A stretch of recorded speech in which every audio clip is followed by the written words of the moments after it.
Praise the Lord. கர்த்தரும் இரட்சகருமாகிய இயேசு கிறிஸ்துவின் இனிய நாமத்தினாலே உங்கள் அனைவருக்கும் என் அன்பின் வாழ்த்துக்கள்.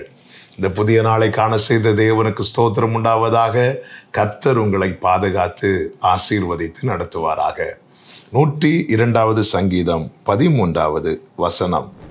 தேவரீர் எழுந்தருளி சீயோனுக்கு இறங்குவீர், அதற்கு தயை செய்யும் காலமும் அதற்காக குறித்த நேரமும் வந்தது. கர்த்தருடைய பரிசுத்த நாமம் மகிமைப்படுவதாக. எல்லாருக்குமே ரொம்ப பிடிச்ச வசனம். இதை படிக்கும் போதே பலன் உண்டாகும். சீயோனை கர்த்தர் காத்திருக்க வைக்கிறார். இந்த சீயோனை குறித்து 132வது சங்கீதம் 13-14 வசனங்களில் சொல்லப்பட்டிருக்கிறது. கர்த்தர் விரும்பினார், கர்த்தர் தெரிந்தெடுத்தார் என்று. விரும்பி தெரிந்தெடுத்த சீயோனை தான் கர்த்தர் காத்திருக்க வைக்கிறார். இந்த நாளில் என்னை கேட்டுக்கொண்டிருக்கிற அன்பு சகோதரா சகோதரி, கர்த்தர் உங்களை காத்திருக்க வைக்கிறார் என்றால் புரிந்து கொள்ளுங்கள், நீங்கள் கர்த்தரால் விரும்பி தெரிந்தெடுக்கப்பட்டவர்கள். இந்த 103:13 நீங்க படிக்கும்போது 132:13 நினைத்து கொள்ளுங்கள். அவர் விரும்பி தெரிந்தெடுத்து காத்திருக்க வைக்கிறார்.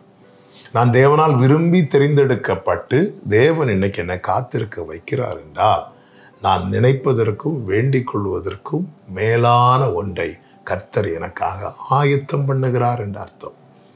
இங்கே பாருங்கள், அதற்கான வேளை, அதற்கான நேரம்.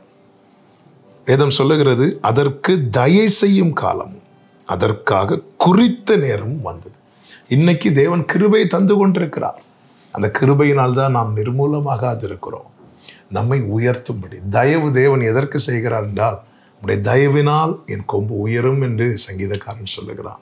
நம்மை உயர்த்த, நம்மை மேன்மைப்படுத்த, இன்னும் சொல்லணும்னா மறைத்து வைக்கப்பட்ட நம்மை வெளியே கொண்டு வர.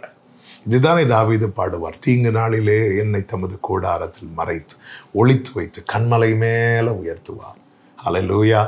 நீங்க காக்கப்படுறீங்கன்னா புரிந்து கொள்ளுங்கள், அவருடைய மறைவில் இருக்கிறீங்க.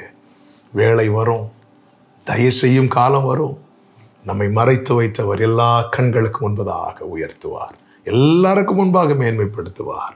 காரணம், நாம் தேவனால் விரும்பி தெரிந்தெடுக்கப்பட்டவர்கள். கர்த்தருக்குள் பலப்படுங்கள், கர்த்தர் உங்களை ஆசீர்வதிப்பார். நல்ல தகப்பனே, எங்களை நீர் விரும்பி தெரிந்தெடுத்ததற்காக ஸ்தோத்திரம். நீர் எங்களை காத்திருக்க வைத்திருப்பதற்கு ஒரு நோக்கம் உண்டு.